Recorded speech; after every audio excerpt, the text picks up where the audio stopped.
خودتان بهتر در جریان هستین که مشکلاتی که در این چند ماه پیش آمده بازار تولیدات وطنی را کم رنگ ساخته و تدویر همین گونه نمایشگاه هایی که به سطح ملی و بین المللی باشه در رشد و انکشاف اقتصاد ملی و تولیدات وطنی خیلی رول بسازایی داره. چون امروز شما آمدین و تعداد زیادی اشتراک کننده ها هستند که اینجا میان بازدید میکنن و چیزهایی که ما امروز از تولیدات وطنی خود داشتیم کاملا مردم فراموش کرده بودن، به دست فراموشی سپرده بودن، چون از یک طرف شیوع مرض کرونا و از طرف دیگر هم آمدن طالب ها و سقوط بعضی از شهرها و نقاط مهمی که در افغانستان نقاط بسیار مهم و عمده و استراتژی بوده، معمولا مخصوصا بنادری که فعلا هست و اینی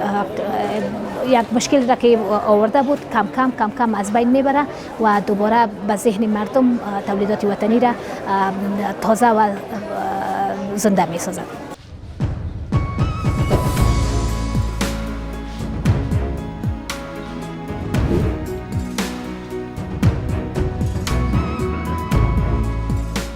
حدوداً 16 سال میشه که ما در بخش زراعتی تولیدات داریم، دیگه تجارت داریم. دیگه خوشبختانه بسیار خوشحال هستیم که همچون نمایشگاه برگزار میشه برای ما که ما محصولات ما را بکشیم، به فروش برسانیم و هماهنگ شویم، یگان قراردادها بگیریم. بسیار خوب است.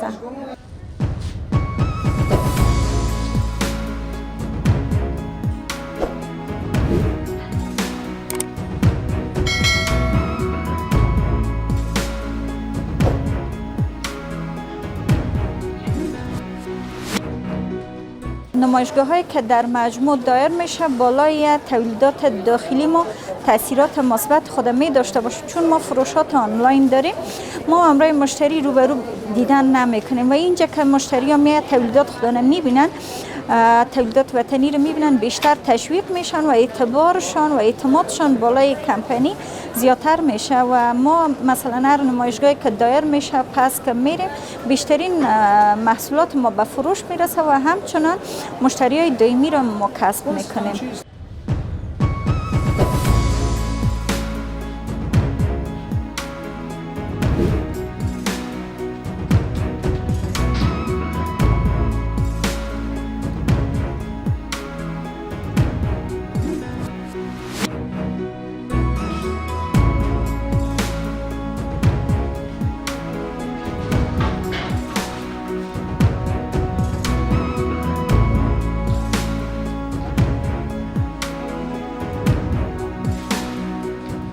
ما نمایشگاه هایی که مثلا 2 روزه و 3 روزه است همیشه وقت دایر شده از طرف بعض ارگانا که تشکری میکنم و خواست ما از دولتی است که بیاین بر ما یک بازار دائمی ایجاد کنه که همه متشبثین تحت یک چتر بیاین محصولات خودشون به نمایش بگذارن، چون توریستایی که میاین از بعض کشورها ما تحت یک چتر نیستیم، مثلا پراگنده هستیم، ما را پیدا نمیتونن متاسفانه. اگر بازار دائمی ایجاد شود، چون آقای اشرف غنی و خانم اول وعده های دادن بر ما، اما متاسفانه تا به حال جامعه عمل نپوشیده، ما از بازار دائمی مستفید نشدیم و همچنان زمینه ایر مساعد بسازه. ما بهترین تولیدات داریم که نمایشگاه های خارجی دایر میشه، اما متاسفانه دولت افغانستان امروی کشورهای همسایه خود ارتباطات خوب ندارن یا چه رقم. ما مثلا یک متشبث یک متر مربع تا $200 $250 هم خریداری میکنیم، محصولات خودمون میبریم اونجا به نمایش میگذاریم.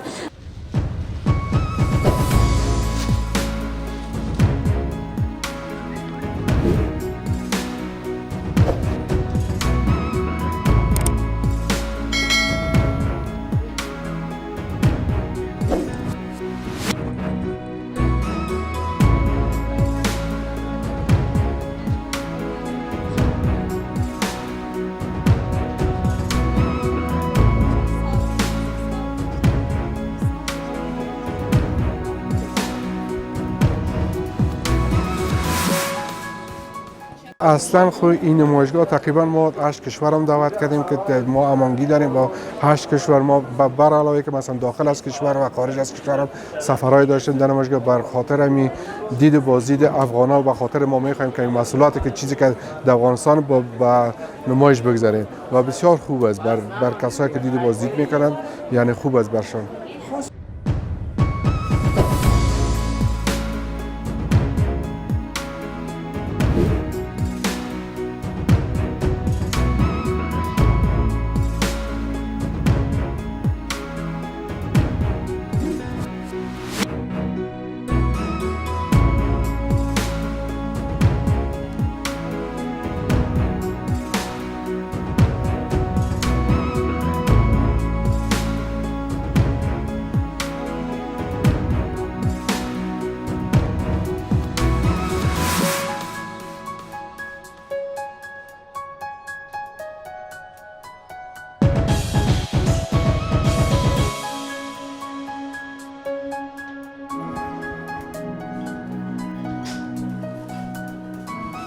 نمایشگاه یک کوتاه‌ترین راه است برای مارکتینگ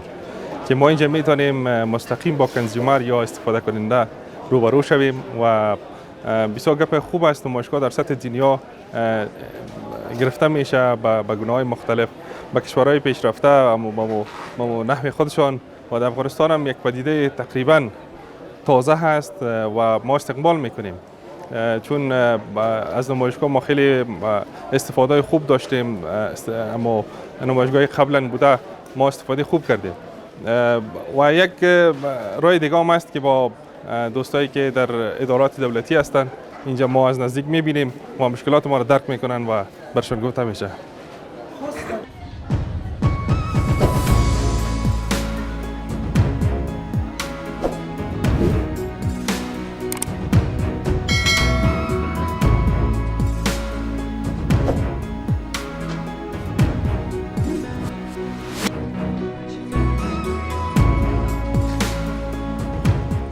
ما تلاش داشتیم این نمایشگاه را با حضور کشورهای مختلف و در مقیاسی وسیع‌تر و با شکوه‌تر برگزار کنیم،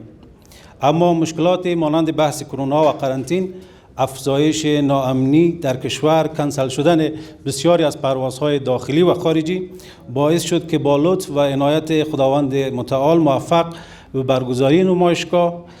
در حد توان خویش در مقیاس کوچکتر شویم. امیدوار هستم که برگزاری چنین نمایشگاه‌هایی بتواند زمینه آشنایی، تبادل نظر و توسعه همکاری‌های اقتصادی و تجارتی را در بین فعالین اقتصادی کشور تسهیل کند. ایجاد روابط جهت هماهنگی بیشتر میان سکتورهای خصوصی و سرمایه‌گذاران داخلی و خارجی، نمایش فرآورده‌های شرکت‌های داخلی کشور غرض بازاریابی، تشویق و ترغیب هموطنان جهت خریداری فرآورده‌های داخلی، کمک در زمینه افزایش فروش محصولات داخلی و حمایت همه‌جانبه از آنها، تلاش در جهت تشویق سرمایه‌گذاری و رشد تجارت در افغانستان، ایجاد تسهیلات برای تاجران و سرمایه‌گذاران و رشد تجارت آنها از جمله اهداف اساسی برگزاری نمایشگاه بین‌المللی دوستی ملل می باشد. این نمایشگاه با حضور بیش از 60 شرکت در سکتورهای مواد غذایی، تحصیلی، ذوب آهن، صنایع دستی، صنایع پلاستیک، سکتور خدمات و محصولات آبرسانی و میوه‌جات به مدت 3 روز در همین محل برگزار می گردد.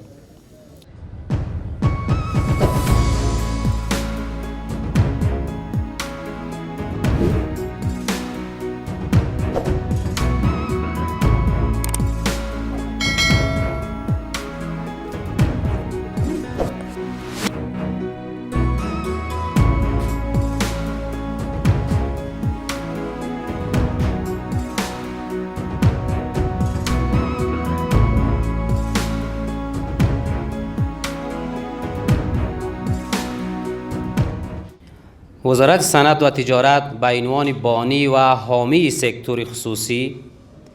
آماده هر گونه حمایت و همکاری در همه عرصه‌های تجارتی و سرمایه‌گذاری بوده سعی همه‌جانبه می‌نماید تا زمینه اشتراک تاجران و سرمایه‌گذاران افغان را در نمایشگاه‌های ملی و بین‌المللی مساعد سازد. خواهران و برادران محترم، وزارت صنعت و تجارت به ادامه برگزاری بیشتر از 10 نمایشگاه در حمایت از سکتور خصوصی افغانستان در نظر دارد در سال روان